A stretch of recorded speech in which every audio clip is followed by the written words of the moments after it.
السلام عليكم ورحمة الله. مرحبا بكم في قصة جديدة مرعبة.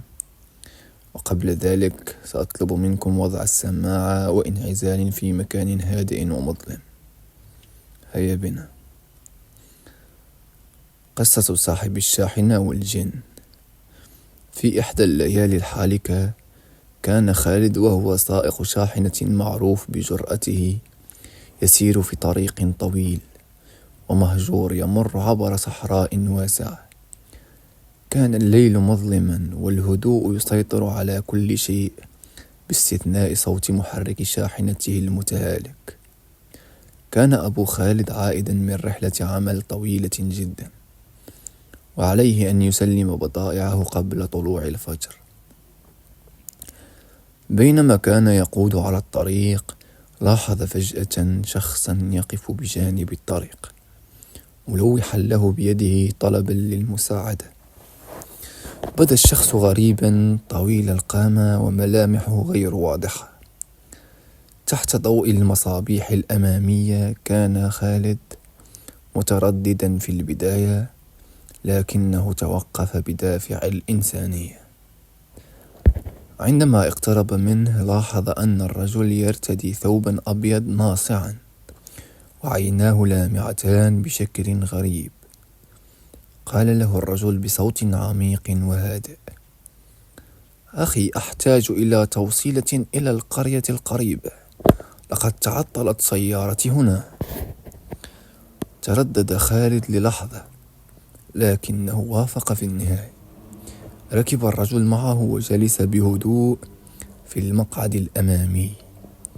كان صامتا طوال الطريق، ما جعل الجو مشحونا بغرابة غير مبررة.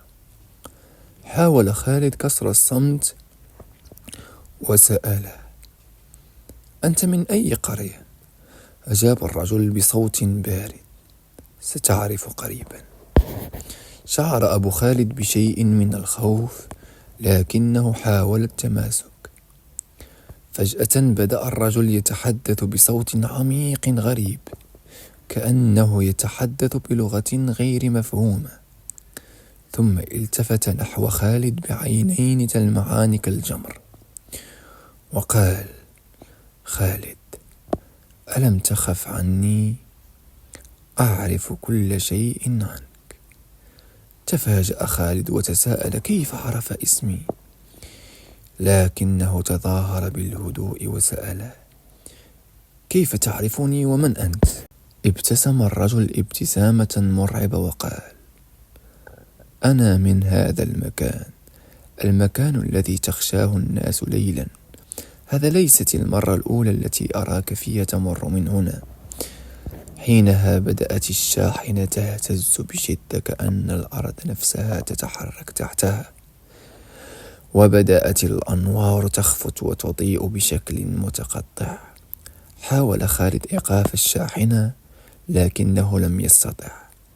فجأة اختفى الرجل من المقعد بجانبه وسمع صوتا يملأ المكان: احذر من العودة إلى هذا الطريق مجددا، فهذا مكاننا وليس للبشر هنا مقام. استعاد خالد السيطرة على شاحنته بصعوبة واستمر في القيادة بأسرع ما يمكن حتى خرج من الطريق الصحراوي ووصل إلى أول محطة وقود.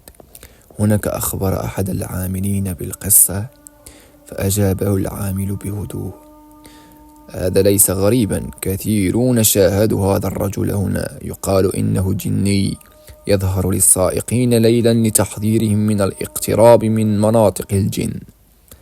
بعد تلك الليلة أقسم خالد ألا يمر من هذا الطريق مجددا مهما حدثت أهمية المرور منه.